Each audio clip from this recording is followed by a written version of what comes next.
Vous êtes-vous déjà senti épuisé mentalement, en manque de lucidité, impulsif, prisonnier de vos émotions et incapable de reprendre le contrôle de votre vie? Vous n'êtes pas seul. On nous a souvent appris à travailler sur notre corps, mais jamais sur notre esprit. Cette vidéo est pour vous, qui avez vécu assez longtemps pour savoir que le véritable combat se joue intérieurement. Aujourd'hui, je vais partager 15 leçons puissantes du stoïcisme qui forgent un esprit fort, serein et stable, même au cœur du chaos. Si vous en avez assez de souffrir de ce que vous ne pouvez pas contrôler, persévérez. La solution est plus proche que vous ne le pensez, et elle commence par vous. Avant de commencer, respirez profondément et faites-vous une promesse, renforcez votre esprit dès aujourd'hui. Si ce type de contenu vous aide, abonnez-vous à la chaîne dès maintenant et commentez ci-dessous. Je veux un esprit fort. Votre commentaire permettra à ce message d'atteindre davantage de personnes qui en ont besoin. 1. Tout commence dans votre esprit. Imaginez, vous vous réveillez le matin et avant même de sortir du lit, votre esprit est déjà en pleine effervescence. Inquiétude, pensées parasites, choses qui ne se sont pas encore produites, culpabilité de la veille. Et avant même de vous en rendre compte, vous commencez la journée épuisé. Maintenant, réponds-moi honnêtement. Qui t'a dit que tu devais penser à tout ça en te réveillant? Qui a vraiment le contrôle? Vous ou vos pensées? C'est là que le stoïcisme nous frappe avec une vérité aussi simple que puissante. Tout commence dans votre esprit. Ce n'est pas le monde qui vous détruit. Ce ne sont pas les gens. Ce n'est pas la circulation, ce n'est pas l'économie, c'est votre interprétation de ce qui se passe. Les stoïciens nous enseignent que ce ne sont pas les événements qui nous nuisent, mais ce que nous croyons à leur sujet. Si votre esprit est désordonné, le monde entier vous semblera menaçant. Mais si votre esprit est entraîné, même au milieu du chaos, vous pouvez être en paix. L'esprit est comme un cheval sauvage. Si vous ne le dressez pas, il vous mènera où bon lui semble. Peur, angoisse, supposition, exagération. Mais si vous apprenez à prendre les rênes, à observer, à questionner, à corriger, alors le cheval commence à obéir. Et ici commence votre voyage vers un esprit fort. Ne pas laisser ses pensées courir librement, mais les surveiller comme une sentinelle à la porte d'une ville. Cette pensée me sert-elle? Me renforce-t-elle ou me déresponsabilise-t-elle? Est-ce vrai ou simplement une peur déguisée? Lorsque vous vous posez ces questions, vous faites le premier pas, parce que croyez-le ou non, tu peux réécrire le script de ton esprit. Et quand vous le faites, tout autour de vous commence à changer. Ce n'est pas parce que le monde a changé, mais parce que tu as cessé d'être esclave de ce que tu pensais sans poser de questions. 2. Ne contrôlez pas le monde. Contrôlez votre réaction. Maintenant que vous comprenez que tout commence dans votre esprit, vous devez passer à l'étape suivante. Apprenez à séparer ce que vous pouvez contrôler de ce que vous ne pouvez pas. Écoutez ceci attentivement. Le monde n'est pas sous votre commandement. Vous ne pouvez pas contrôler ce que les autres disent.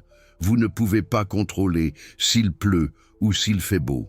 Vous ne pouvez pas contrôler si quelqu'un vous crie dessus, si les règles changent, si une maladie frappe ou si le système économique s'effondre. Mais tu peux contrôler une chose puissante qui change tout, votre réaction. C'est là que réside votre véritable liberté.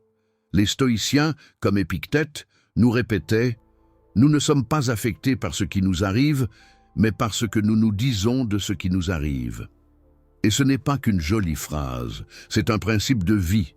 Un esprit fort ne s'emporte pas à chaque situation. Il ne crie pas, il ne panique pas. Respirez, observez, décidez. Regardez cet exemple. Vous conduisez, quelqu'un vous coupe la route, vous insulte. Vous pouvez réagir comme beaucoup d'autres, accélérer, crier, jurer, laisser ce moment gâcher votre journée. Ou vous pouvez faire quelque chose de plus difficile, mais beaucoup plus puissant, ignorer. Respirez, laissez sortir. Savez-vous pourquoi? Parce que vous ne voulez pas être une marionnette du monde. Vous ne voulez pas être quelqu'un qui perd sa paix simplement parce que quelqu'un d'autre a perdu la sienne. La réaction est un choix. Et chaque fois que vous choisissez de maintenir votre centre, vous renforcez votre caractère. Vous entraînez votre âme à la véritable grandeur, ne pas dépendre du monde pour aller bien. La prochaine fois que quelque chose vous fait perdre la tête, souvenez-vous de ceci. Vous ne pouvez pas contrôler le vent, mais vous pouvez ajuster vos voiles. Et c'est ce que fait un esprit fort. 3. Acceptez ce que vous ne pouvez pas changer. Nous avons déjà parlé de la façon dont tout commence dans votre esprit. Vous avez déjà compris que vous ne pouvez pas contrôler le monde, mais que vous pouvez contrôler vos réactions. La prochaine leçon naturelle est donc la suivante. Acceptez ce que vous ne pouvez pas changer. Maintenant, arrêtez-vous un instant et réfléchissez. Combien d'énergie avez-vous gaspillé à lutter contre des choses qui sont tout simplement hors de votre contrôle? Vous vouliez changer le passé. Vous avez toujours voulu que quelqu'un vous aime comme vous l'espériez. Vous avez souhaité que la vie soit plus juste, que les choses se passent comme elles devraient. Et quand vous n'y êtes pas parvenu, qu'avez-vous ressenti? De la frustration, de la colère, de la tristesse, du ressentiment. C'est là que le stoïcien se lève fermement et dit « Je ne résisterai pas à l'inévitable, je l'accepterai et ferai de mon mieux avec ce que j'ai. » Accepter n'est pas abandonner. Accepter n'est pas démissionner. Accepte et arrête de perdre ton esprit sur des guerres perdues et concentrez votre énergie là où vous avez vraiment du pouvoir. Pensez-y comme ceci. Si vous êtes face à une tempête, il ne sert à rien de maudire le ciel. La chose sage à faire est de chercher un abri, de protéger ce qui compte et d'attendre calmement la fin. C'est la vie. Des pertes, des déceptions, des maladies et des fins inattendues surviennent. Et même s'ils font mal, les combattre ne les fait pas disparaître. Cela vous rend juste plus faible. Mais lorsque vous les acceptez, calmement, avec dignité, avec compréhension, quelque chose change en vous. Vous cessez d'être une victime et vous devenez l'architecte de votre nouvelle réalité. Parce que oui, on ne peut pas changer ce qui est déjà arrivé, mais vous pouvez changer ce que vous en faites. Vous pouvez transformer la blessure en sagesse, échec dans l'expérience. La douleur volontairement. Et cela, mon ami, est le début d'une profonde liberté, vivre sans résistance interne. Pas de plainte, pas de combat, juste vous, votre esprit, et ce que vous choisissez de faire désormais. Si l'une de ces leçons vous parle déjà, arrêtez-vous un instant, cliquez sur le bouton « J'aime » et abonnez-vous. Cette chaîne est destinée à ceux qui souhaitent grandir intérieurement et extérieurement. Activez la cloche pour ne rien manquer des prochaines étapes vers votre force intérieure. 4. Faites ce que vous devez faire, pas ce que vous voulez. Maintenant que vous comprenez qu'accepter ce que vous ne pouvez pas changer vous libère, une question clé se pose. Et maintenant, que dois-je faire avec ce que je peux changer? Voici cette leçon stoïque qui est comme un coup doux mais ferme porté à l'âme. Faites ce que vous devez faire, pas ce que vous voulez. Parce que ce que vous désirez sur le moment, c'est peut-être vous reposer davantage, éviter une conversation difficile, crier au lieu de respirer, reporter vos rêves à un autre jour. Mais quoi tu dois faire? C'est une autre histoire. Et un esprit fort connaît la différence. Le désir recherche le plaisir immédiat. Le devoir cherche un sens durable. Et vous n'avez pas été créé uniquement pour rechercher le plaisir. Vous avez été créé pour avoir un but. Regardez cet exemple simple. Vous voulez rester au lit. Vous le faites. Il fait chaud et confortable.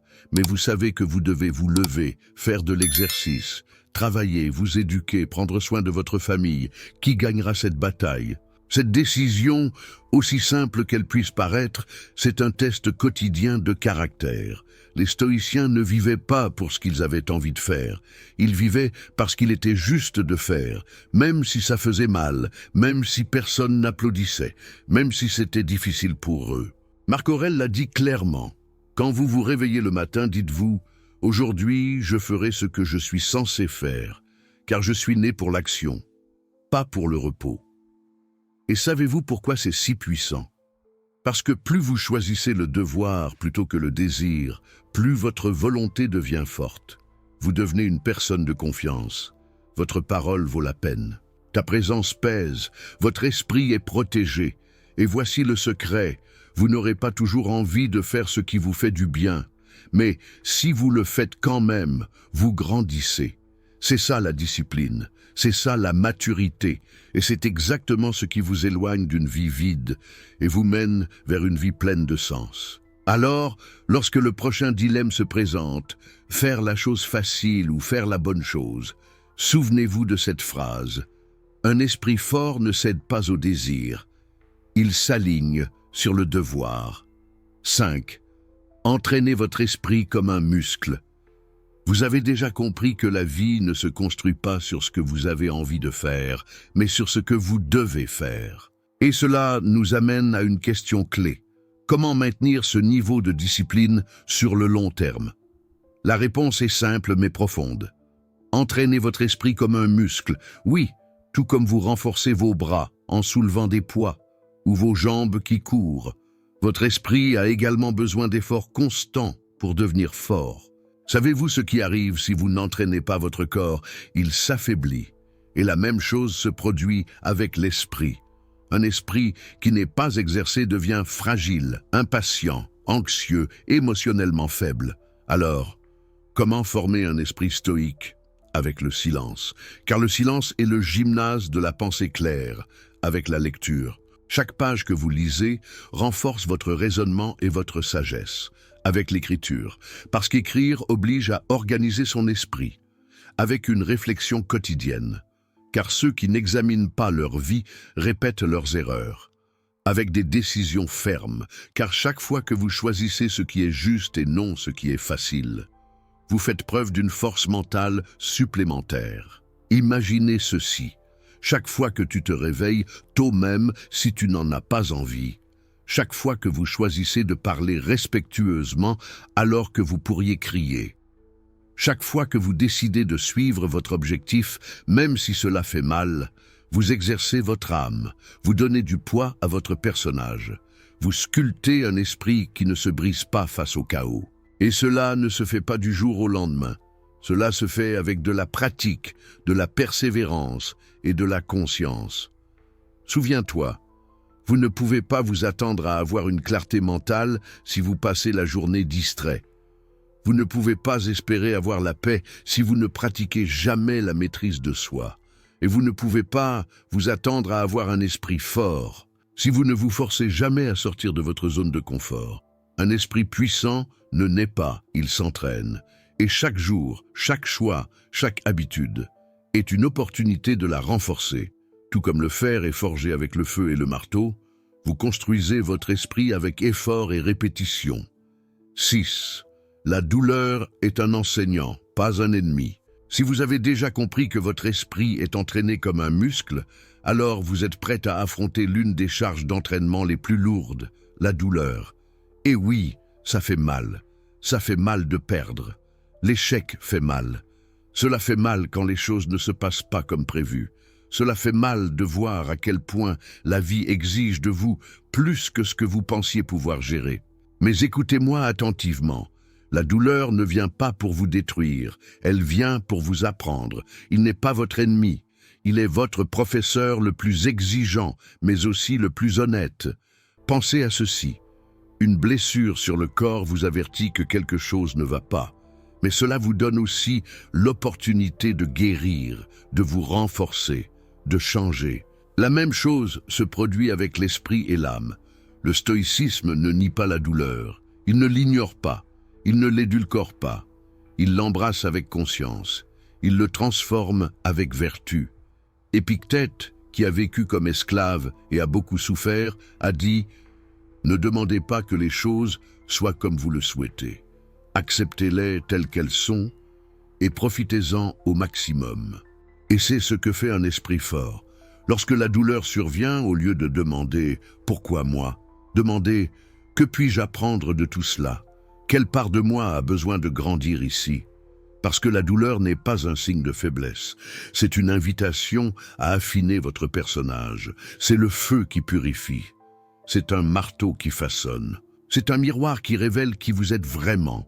Voyez ce qui se passe lorsque vous l'affrontez avec courage. La douleur vous rend humble. Cela vous oblige à regarder vers l'intérieur. Cela vous enlève votre fierté et l'illusion d'un contrôle total. Cela vous montre ce qui compte vraiment. Et le plus important, vous prépare à aider les autres à partir d'un endroit plus profond et plus vrai.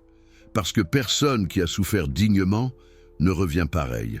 Alors, quand la vie vous fait mal, car elle le fera, ne fuyez pas. Regardez la douleur dans les yeux, respirez, écoutez-la et dites « Je n'ai pas peur de toi.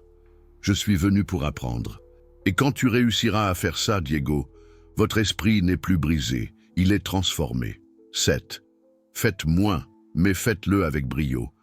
Vous avez vu que la douleur ne vient pas pour vous détruire, mais pour vous former. Alors, maintenant que vous savez que vous pouvez endurer et apprendre même dans la souffrance, il est temps d'agir.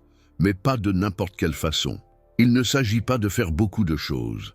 Il ne s'agit pas d'être occupé toute la journée. Il s'agit de quelque chose de plus profond. Faites moins, mais faites-le avec brio.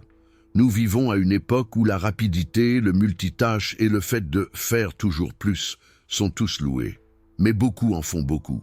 Et ils ne font aucun progrès. Ils tournent en rond. Ils finissent épuisés mais vides. Le stoïcisme vous apprend à bouger avec intention, pas pour être rapide, mais pour être précis. Ne pas produire sans sens, mais cultiver l'essentiel avec excellence. Marc Aurèle l'a dit clairement, ne perdez pas de temps avec des choses futiles. Faites ce que vous faites comme si c'était la chose la plus importante au monde. Et c'est là que réside le secret. Faites-le bien, rendez-le présent, faites-le avec vertu. Un esprit fort n'a pas besoin de prouver quoi que ce soit à qui que ce soit. Il ne se lance pas dans 1000 projets. Il ne dit pas oui à tout. Sélectionnez, priorisez, explorez. Parce qu'il comprend que ce qui a de la valeur n'est pas le nombre de choses que vous faites, mais la qualité avec laquelle vous les fabriquez. Pensez-y. Une conversation profonde vaut plus que 100 conversations superficielles. Un geste d'amour sincère vaut plus que 1000 promesses vides. Un travail fait avec excellence en dit plus sur vous que votre CV tout entier. Alors, demandez-vous, que faites-vous en ce moment qui mérite votre pleine présence? Où mettez-vous votre énergie? Agissez-vous par devoir ou par impulsion? Faites moins, mais faites-le comme un maître. Faites-le comme si votre âme était en jeu. Faites-le comme si c'était la dernière fois que vous aviez cette chance.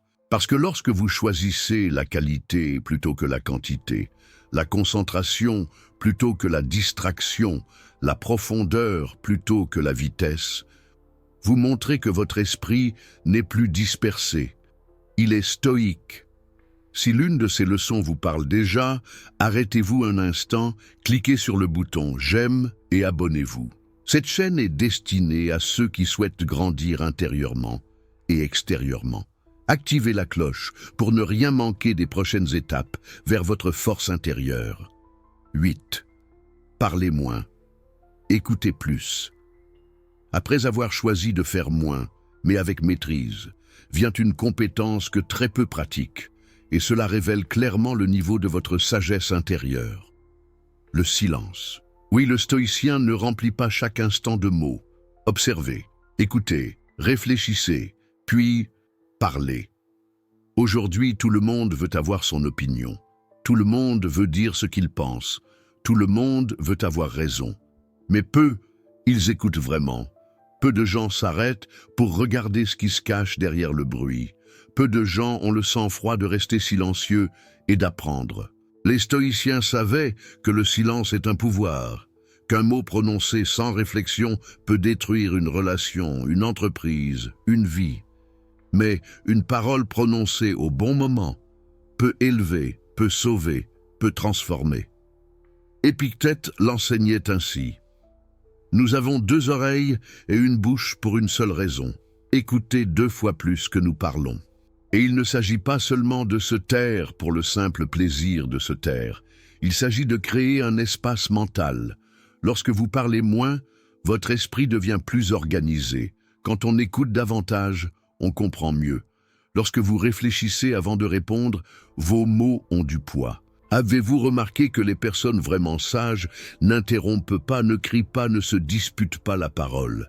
Ils attendent, ils filtrent. Ils choisissent soigneusement ce qu'ils vont dire. Et c'est pour ça que quand ils parlent, tout le monde écoute. Parler moins ne fait pas de vous une personne faible. Cela vous rend plus conscient. Cela vous rend plus stratégique. Cela vous donne le contrôle émotionnel. Et voici quelques conseils pratiques. La prochaine fois que vous ressentez le besoin de réagir rapidement, arrêtez-vous. Respirez. Comptez jusqu'à 3. Écoutez attentivement. Et puis, il décide. Est-ce que ça vaut la peine de parler ou vaut-il mieux se taire? Un esprit fort n'a pas besoin de prouver quoi que ce soit. Vous n'avez pas toujours besoin d'avoir le dernier mot. Parce qu'il sait que le véritable pouvoir ne réside pas dans ce que vous dites, mais dans ce que vous choisissez de ne pas dire. Et ce contrôle, ce calme, cette présence silencieuse, c'est l'un des signes les plus clairs d'une âme stoïque. 9. Ne soyez pas esclave de vos émotions. Si vous avez déjà appris à rester silencieux, à écouter plus que vous ne parlez, vous êtes prêt à affronter l'un des plus grands défis pour tout être humain. Maîtrisez vos émotions. Parce que oui, nous ressentons tous. Tout le monde, même les sages, ressent de la colère, de la peur, de la tristesse, de l'anxiété, de la jalousie, de la honte. Le problème n'est pas de ressentir. Le problème est quand ce que vous ressentez vous contrôle. Un esprit faible explose facilement. Il s'offense de tout. Il réagit sans réfléchir. Il se laisse emporter par l'impulsion du moment. Mais un esprit fort, un esprit stoïque, observez l'émotion avant de lui obéir. Sénèque l'a dit clairement, celui qui est esclave de sa colère, de sa tristesse ou de ses plaisirs n'est pas libre. Imaginez que chaque émotion est comme un cheval sauvage. Si vous le laissez courir librement, il vous entraînera où il le souhaite. Mais si vous l'apprivoisez, si vous le comprenez, si vous apprenez à le chevaucher, donc devient une force sous votre contrôle. Pensez-y comme ceci. Vous êtes en colère. Que faites-vous? Criez-vous? Attaquez-vous? Offensez-vous? Ou vous vous arrêtez, respirez et choisissez une réponse qui ne détruit pas ce que vous avez passé des années à construire. Vous vous sentez anxieux. Vous sentez-vous paralysé? Vous perdez-vous dans vos pensées? Soit vous reconnaissez l'émotion, vous l'écrivez et vous l'affrontez avec des actions petites mais fermes. Vous ressentez de la peur. Fuyez-vous? L'évitez-vous? Vous sabotez-vous? Ou vous l'utilisez comme un signal que vous êtes sur quelque chose d'important et vous avancez prudemment mais courageusement. Le stoïque ne nie pas ce qu'il ressent, mais il ne confie pas les clés de sa vie à ce qu'il ressent, parce qu'il sait que les émotions sont fugaces, mais les conséquences d'une obéissance aveugle à ces règles peuvent être éternelles. Et voici la vérité que peu de gens vous disent. Maîtriser ces émotions ne consiste pas à les réprimer, mais à les comprendre. C'est savoir que vous êtes plus qu'une impulsion, que vous pouvez choisir de répondre avec sagesse, même si vous tremblez à l'intérieur. Ce choix, répété encore et encore, est ce qui forge un esprit puissant, un esprit qui ne se brise pas quand tout s'effondre, un esprit qui ne se noie pas dans les tempêtes intérieures, un esprit qui sait « je ressens, mais je ne suis pas mes émotions, je choisis qui je suis ». 10. Éliminez l'inutile. Vous savez déjà que maîtriser vos émotions est la clé pour avoir un esprit fort. Mais maintenant vient une vérité que peu osent affronter. Une grande partie de votre fatigue mentale ne vient pas de ce qui est difficile, mais de ce qui est inutile. Oui, les échappements inutiles, ce qui ne colle pas, ce qui ne construit pas, ce qui prend de la place mais n'ajoute pas de valeur. Cela vole votre énergie mentale sans que vous vous en rendiez compte. Pensez-y un instant. Combien de choses avez-vous dans votre vie qui ne vous servent plus? Conversations vides, des nouvelles toxiques, plaintes constantes, les gens qui vous épuisent, des pensées répétitives qui ne vous mènent nulle part. Tout cela est un poids mort. Et un esprit fort ne s'entraîne pas seulement par ce que vous portez, mais aussi avec ce que vous décidez de laisser partir. Les stoïques vivaient avec peu, mais avec un but, non pas à cause de la pauvreté, mais par choix, parce qu'ils savaient que la simplicité libère l'esprit. Sénèque l'a écrit avec force. Moins vous avez besoin, plus vous êtes libre. Et cette liberté n'est pas seulement matérielle, c'est aussi émotionnel, mental, spirituel. Avoir moins de distractions vous permet de mieux vous concentrer. Avoir moins d'engagements inutiles vous donne plus de temps. Avoir moins de relations toxiques vous apporte plus de paix. L'esprit fort n'accumule pas de choses inutiles. Il ne se laisse pas perturber par le bruit. Il ne s'attache pas à ce qu'il ne peut contrôler. Il sait lâcher prise. Il sait ranger. Il sait dire non. Et cela s'applique à tout. À vos espaces, ordre extérieur, clarté intérieure. À vos relations, moins de monde, mais plus de vrai. À vos habitudes, éliminez les réseaux sociaux à outrance, la consommation automatique et l'envie d'avoir un avis sur tout. À vos pensées, arrêtez de répéter des histoires qui ne font que vous déprimer. Parce que lorsque vous nettoyez votre environnement, quand tu réduis le bruit, quand on fait de la place à l'essentiel, ton esprit respire, ton âme se repose, et votre énergie est concentrée sur ce qui compte vraiment. Rappelez-vous ceci chaque matin. Ce n'est pas la quantité de choses que vous possédez qui compte, mais le nombre de fardeaux supplémentaires dont vous êtes prêt à vous débarrasser. Ce n'est qu'alors que votre esprit devient léger, concentré et puissant. 11. Votre valeur ne dépend pas de l'opinion des autres. Si vous avez déjà appris à éliminer l'inutile, les choses, les habitudes, les gens, les bruits, il y a autre chose que vous devez également abandonner pour avoir un esprit vraiment libre, le besoin d'approbation. Parce que laissez-moi vous dire quelque chose très clairement, votre valeur n'est pas définie par ce que les autres pensent de vous. Votre valeur ne se mesure pas à un commentaire, un like, une critique ou un regard. Un esprit faible vit en recherchant la validation. Il se produit en s'attendant à des applaudissements. Il reste silencieux de peur de ne pas plaire. Faites semblant pour vous intégrer, mais dans ce processus, perd son âme. À quoi bon être accepté par le monde si vous n'êtes plus vous-même? Les stoïciens étaient libres à l'intérieur, même lorsqu'ils étaient rejetés à l'extérieur. Parce qu'ils savaient qui ils étaient. Ils savaient que leur valeur ne venait pas de la reconnaissance extérieure, mais de cohérence interne. Épictète l'a expliqué ainsi. Ne cherchez pas à ce que vos actions soient approuvées par tous, mais à ce qu'elles soient approuvées par votre raison. Regarde, Diego, vous serez critiqué quoi que vous fassiez. Vous serez mal compris si vous choisissez un chemin différent. On vous posera des questions si vous décidez de changer. Alors pourquoi vivre prisonnier des opinions des autres? Vous n'êtes pas venu dans ce monde pour répondre aux attentes de tous. Vous êtes venu pour accomplir votre objectif. Et cela demande du courage. Il faut du caractère. Il faut arrêter de quémander l'approbation et commencer à vivre avec conviction. Quand vous comprenez cela, quelque chose de beau se produit. Vous arrêtez de vivre en fonction de ce que les autres pensent et commencez à vivre en fonction de ce que vous savez être juste. Et avec ça, tu te libères. Votre esprit devient plus fort. Ta voix s'éclaircit. Votre énergie cesse d'être gaspillée à essayer de plaire et se concentre sur ce qui compte vraiment. Alors écris ceci. Tu n'as pas besoin d'être compris. Vous n'avez pas besoin d'être approuvé. Ce dont vous avez besoin, c'est de vous respecter suffisamment pour ne plus jamais vous trahir. Si l'une de ces leçons vous parle déjà, arrêtez-vous un instant, cliquez sur le bouton « J'aime » et abonnez-vous. Cette chaîne est destinée à ceux qui souhaitent grandir intérieurement et extérieurement. Activez la cloche pour ne rien manquer des prochaines étapes vers votre force intérieure. 12. Le temps est votre atout le plus précieux. Maintenant que vous avez arrêté de vivre selon les opinions des autres, il est temps d'examiner un autre aspect essentiel d'un esprit fort, l'utilisation consciente du temps. Parce que je vais te dire quelque chose qui pourrait te faire mal. Vous perdez la seule richesse qui ne peut pas être récupérée. Vous pouvez récupérer votre argent, vous pouvez reconstruire des relations, vous pouvez refaire les chemins, mais le temps, une fois parti, il ne revient pas. Et pourtant, comment l'utiliser ?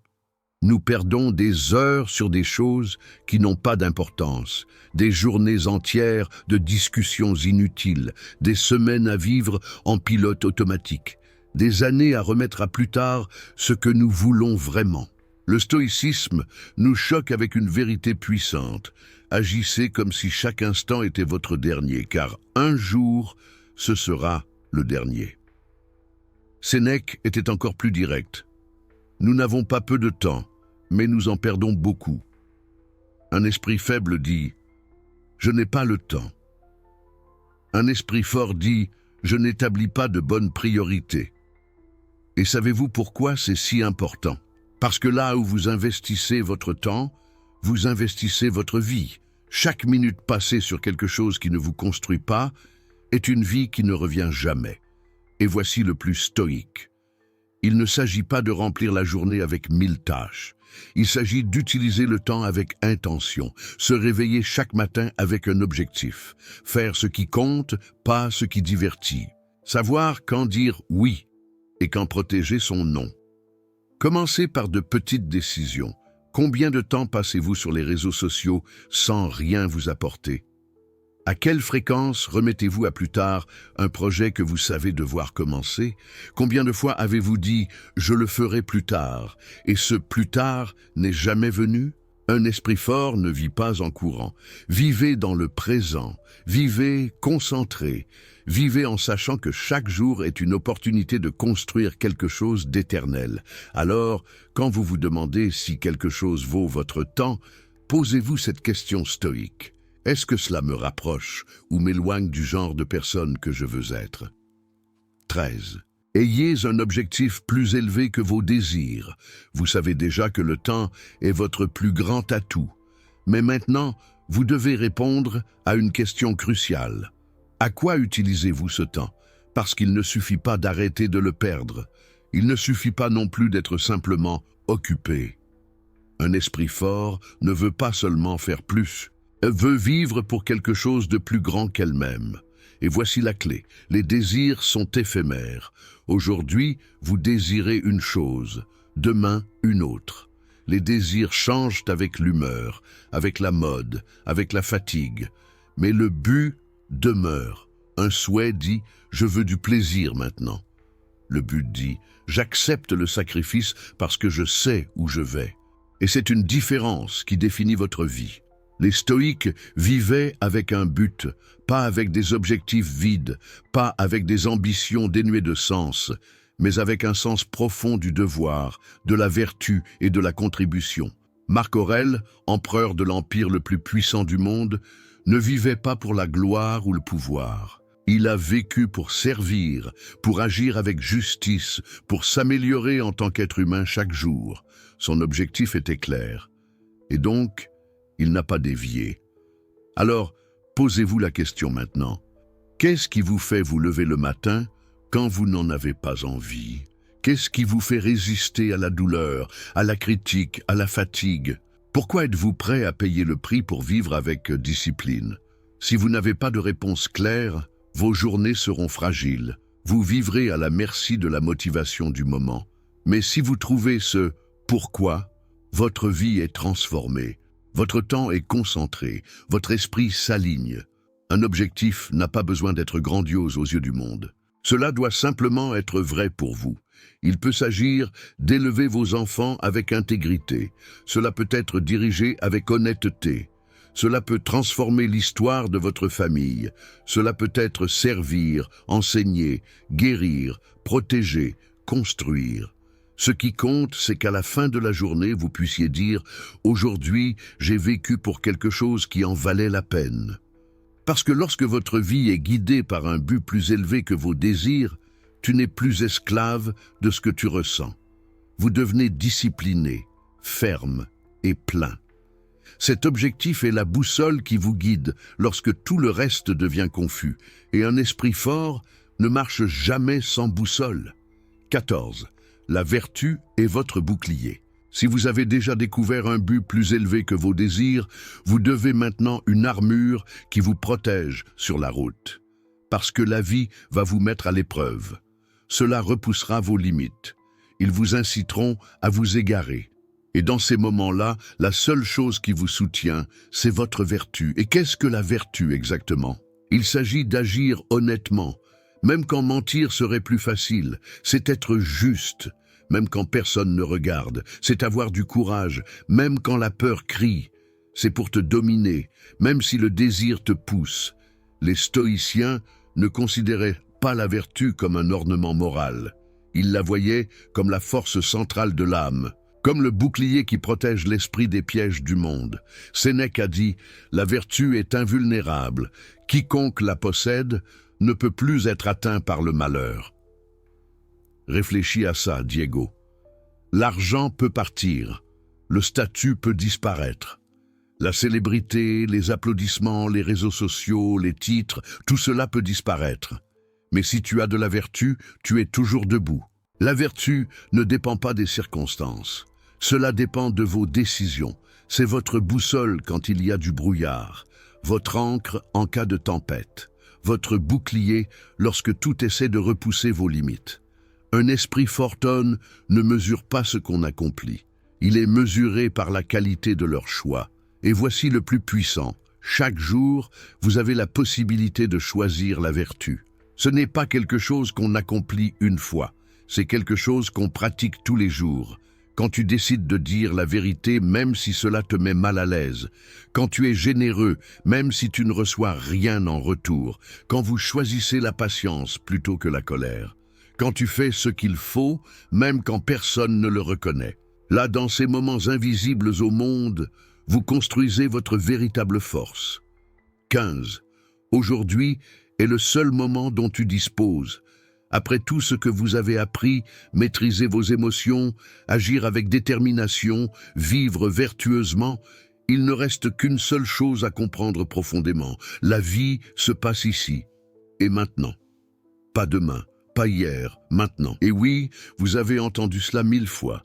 Mais la plupart des gens ne le comprennent qu'avec leur tête, pas avec leur âme. L'esprit faible vit dans le passé. Il se culpabilise, il regrette, il revit ses erreurs comme s'il pouvait les réparer. L'esprit faible vit aussi dans le futur. Il s'inquiète, il imagine des catastrophes, il rêve, mais n'agit pas.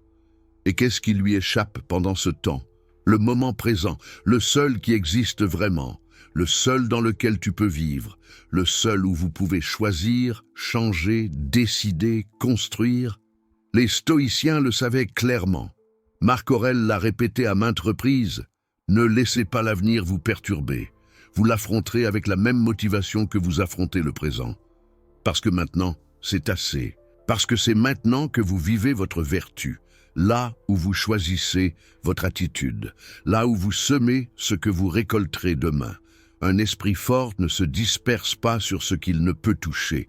Il ne perd pas le présent en poursuivant les fantômes du passé ou les illusions de demain.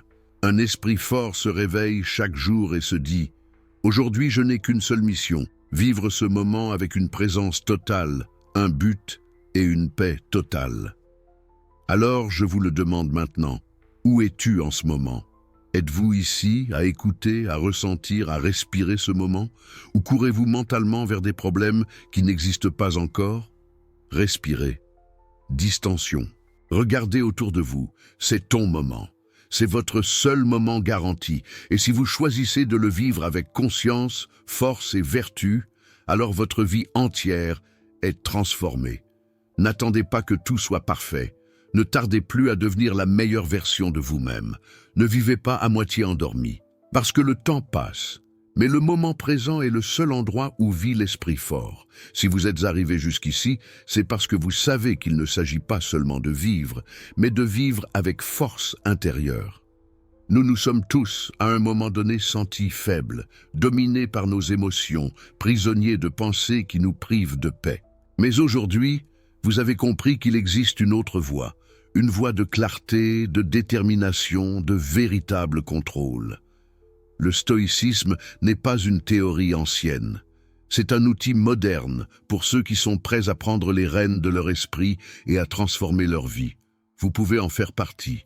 Et tout commence par une décision, ne plus être esclave de ce qui vous nuit et commencer à forger dès aujourd'hui un esprit invincible.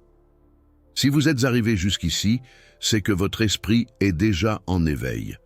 Maintenant, je vous demande une chose simple.